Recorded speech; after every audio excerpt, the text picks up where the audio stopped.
Hello hello everyone welcome to REC academy. आज हम discuss करेंगे आपके साथ उपभोक्ता न्यायालय के बारे में। कंज्यूमर कोर्ट आखिर क्या होते हैं, किस किस एक्ट के तहत ये बनाए गए हैं, कितने प्रकार के होते हैं और इनके क्या कार्य हैं। ठीक है, और इसकी पहली वीडियो में हमने बनाया था आपके लिए महिला आयोग, राष्ट्रीय महिला आयोग। ठीक है, वो किस तरह काम करता है, उसके कौन कौन से मेंबर हैं। ठीक है, तो ये आज हम बात करेंगे उपभोक्ता न्यायालय के बारे में। तो उपभोक्ता न्यायालय की अगर हम बात करें तो उपभोक्ता न्यायालय, तो उपभोक्ता संरक्षण अधिनियम 1986 के इसके अंतर्गत उपभोक्ताओं के विवादों के तत्काल निपटाने के लिए, ठीक है, तो राष्ट्रीय, राज्य और जिला स्तर पर, मतलब कंज्यूमर कोर्ट बेसिकली तीन स्टेज पर गठित किए गए हैं। राष्ट्रीय स्तर पर, राज्य स्तर पर और जिला स्तर पर। तीन स्तरीय अर्ध न्यायिक यानी क्वासी जुडिशियल, ठीक है, अर्ध न्यायिक उपभोक्ता विवाद निवारण तंत्र स्थापित किए गए हैं। तो आपको यहाँ पर ये समझ लेना है कि उपभोक्ता न्यायालय तीन टाइप से गठित किए गए हैं। ठीक है, तीन परतों में, ठीक है, तीन स्तर पर। तो राष्ट्रीय स्तर पर, राज्य स्तर पर और जिला स्तर पर। तो आइए हम डिस्कस करते हैं एक एक करके सभी का। तो सबसे पहले हम बात करेंगे राष्ट्रीय स्तर की बात में। ठीक है, राष्ट्रीय उपभोक्ता विवाद निवारण आयोग, national consumer dispute redressal commission. ठीक, तो ये कंज्यूमर प्रोटेक्शन एक्ट यानी कि उपभोक्ता संरक्षण अधिनियम 1986 यानी कि तीनों का जो गठन है इसी के अंतर्गत हुआ है। ठीक है, तो ये केंद्र सरकार को एक राष्ट्रीय उपभोक्ता विवाद निवारण आयोग की स्थापना करने की शक्ति प्रदान करता है। कौन सा एक्ट? ये वाला एक्ट। ठीक, इसकी जो अध्यक्षता कौन करता है? अध्यक्षता सुप्रीम कोर्ट के जो वर्तमान तथा मतलब वर्तमान न्यायाधीश हो या फिर कोई रिटायर्ड हो, ठीक है, सेवानिवृत्त न्यायाधीश हो, ये उनकी अध्यक्षता करते हैं।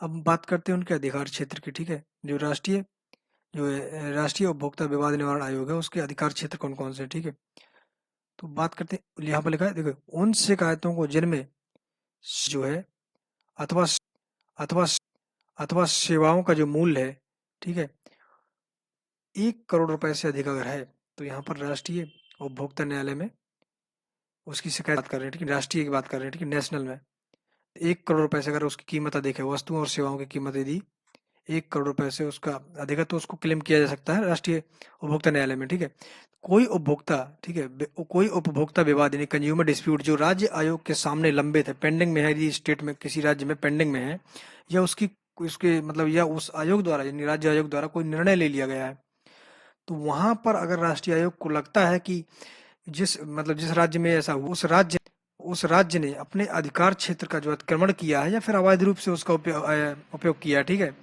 तो उस संबंध में जो राष्ट्रीय आयोग है, राष्ट्रीय कंज्यूमर कोर्ट है जो नेशनल कंज्यूमर कोर्ट, तो उस संबंध में उससे रिकॉर्ड मांग सकता है और समुचित आदेश पारित कर सकता है। ठीक है, यानी कि जो राष्ट्रीय उपभोक्ता संरक्षण अधिनियम है, उसका जो है प्रशासनिक नियंत्रण रहता है दोनों पर, चाहे वो राज्य का उपभोक्ता न्यायालय हो या फिर जिला का फोरम हो कोई, ठीक है, डिस्ट्रिक्ट फोरम हो या कोई। तो उपभोक्ता संरक्षण अधिनियम के उद्देश्यों की प्राप्ति के लिए जो है राष्ट्रीय आयोग को सभी राज्य के आयोगों पर, ठीक है, उसके ऊपर क्या रहता है? प्रशासनिक नियंत्रण रहता है। ये जो है शक्ति मिलती है कहाँ से उसको? 1986 के जो एक्ट है, ठीक है, उसके अंतर्गत राष्ट्रीय आयोग को राज्य आयोगों एवं जिला फोरम, ठीक है, जिला फोरम यानी कि डिस्ट्रिक्ट कोर्ट जो है, कंज्यूमर कोर्ट है, और ठीक है, कि कार्यकरण का निरीक्षण करने के संबंध में और निर्देश देने की शक्ति प्राप्त है। ठीक है, वो जो नेशनल कंज्यूमर कोर्ट है वो राज्य आयोग और जिला जो आयोग उसका निरीक्षण कर सकता है और उसके कर सकता है, निर्देश दे सकता है। साथ ही मामलों की सुनवाई में एक समान प्रक्रिया को स्वीकार करना, ठीक है, ये उनका पॉइंट है। राष्ट्रीय आयोग के अधिकार क्षेत्र शक्तियों और प्राधिकार का उपयोग उसके अधीन जो है पीठ भी कर सकती है। ठीक है, जो राष्ट्रीय आयोग के अधीन जो पीठ गठित की जाएंगी वो भी उन मामलों की सुनवाई कर सकती है या उनको राष्ट्रीय सकती है, निरीक्षण करना है, ठीक है, प्रशासनिक नियंत्रण बनाए रखना है, ये सब। तो अब पीठ का गठन कैसे होगा, कौन सी पीठ होगी? तो पीठ का गठन अध्यक्ष जो है वह एक से अधिक सदस्य द्वारा की जा सकती है। ठीक है, अब ये तो हो गया नेशनल जो राष्ट्रीय उपभोक्ता विवाद निवारण आयोग हो गया। अब बात करते हैं हम राज्य के बारे में। ठीक है, जो सेकंड राज्य उपभोक्ता निवारण आयोग।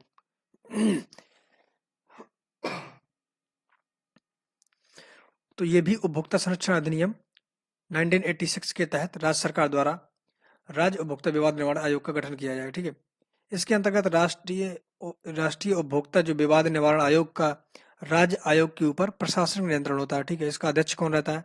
अध्यक्ष। ठीक, हाई कोर्ट का वर्तमान न्यायाधीश हो या फिर रिटायर्ड हो। ठीक है, वर्तमान हो या रिटायर्ड न्यायाधीश हाई कोर्ट का। नेशनल लेवल पर सुप्रीम कोर्ट का था और स्टेट लेवल पर हाई कोर्ट का। ठीक, अब अधिकार क्षेत्र की बात करते हैं। अधिकार क्षेत्र में सेम मतलब एक जैसा ही, लेकिन बस थोड़ा सा जो डाटा है वो चेंज हो जाता है। जैसे यहाँ पर वहां पर 1 करोड़ रुपए से अधिक का एक दावा किया जा सकता था, यहाँ पर क्या है 1 करोड़ रुपए से कम हो लेकिन 20 लाख रुपए से अधिक का हो। वस्तु और सेवाओं की जो मूल्य है वो 1 करोड़ से कम तथा 20 लाख रुपए से अधिक हो। और जो जिला मंच डिस्ट्रिक्ट फोरम है उसके समक्ष पेंडिंग या निर्णय किया गया है यदि कोई मामला, तो राज्य आयोग को अगर लगता है, यानी कि अगर जो राष्ट्रीय स्तर पर था तो राज्य आयोग के मतलब उस पर नियंत्रण करता था, प्रशासनिक नियंत्रण, और जो राज्य आयोग है वो डिस्ट्रिक्ट फोरम पे करता रहता अपना, ठीक, नियंत्रण करता अपना। ठीक है, तो ये कह रहा है कि डिस्ट्रिक्ट फोरम के समक्ष कोई निर्णय यदि पेंडिंग में है या उसका निर्णय किया गया है, तो वहां पर राज्य आयोग को अगर ऐसा लगता है कि उसने अपनी जो है उसका जो है वो किया क्या अधिकार का, अगर उसने अवैध रूप से तो यहाँ पर राज्य आयोग उससे रिकॉर्ड मांग सकता है। सेम इसी तरह राष्ट्रीय आयोग राज्य आयोग से रिकॉर्ड मांग रहा था। ठीक, और समुचित आदेश भी पारित कर रहा था। तो शिकायत राज्य आवेदन पर राज्य आयोग कार्यवाही के किसी भी स्तर पर हित में आवश्यक है तो जिला मंच के समक्ष लंबित किसी भी शिकायत को राज्य के भीतर अन्य किसी पर ट्रांसफर कर सकता है। ठीक है, ये राज्य आयोग का जो है पावर है।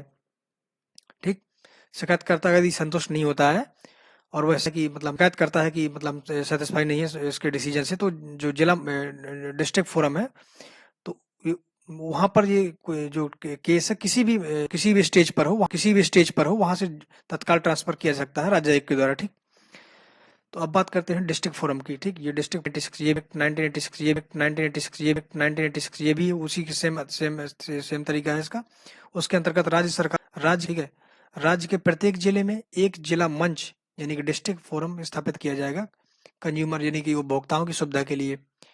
ठीक, एक से अधिक भी जिला मंच हो सकते हैं, डिस्ट्रिक्ट फोरम जो है गठित किए सकते हैं। ठीक, तो वर्तमान में विभिन्न राज्यों के अगर मिलाया जाए देखा जाए तो एक प्रकार से यहाँ पर 604 जिला डिस्ट्रिक्ट फोरम है। अब इनकी अध्यक्षता क्या कौन करता है?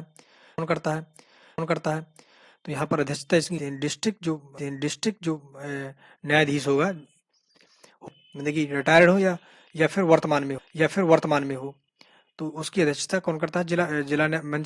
जिला न्यायाधीश वर्तमान या कि सेवानिवृत्त हो। क्लेम यहाँ पर 20 लाख रुपए से अधिक 20 लाख रुपए से कम हो। ठीक, वस्तुओं और सेवाओं का मूल्य जो है 20 लाख रुपए से कम हो।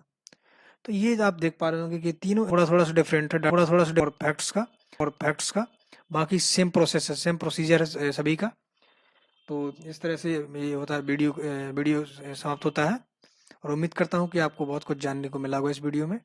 और अगर तो हमारे अच्छा लगता है तो हमारे चैनल को सब्सक्राइब करें, लाइक करें और कमेंट बॉक्स में बताएं कि और कौन से जो आयोग हैं उस पर आपको वीडियो चाहिए, तो हम उसके बारे में वीडियो बनाएंगे। ठीक है, तो आप बता सकते हैं अपनी क्वारीज जो भी हैं। Thank you so much.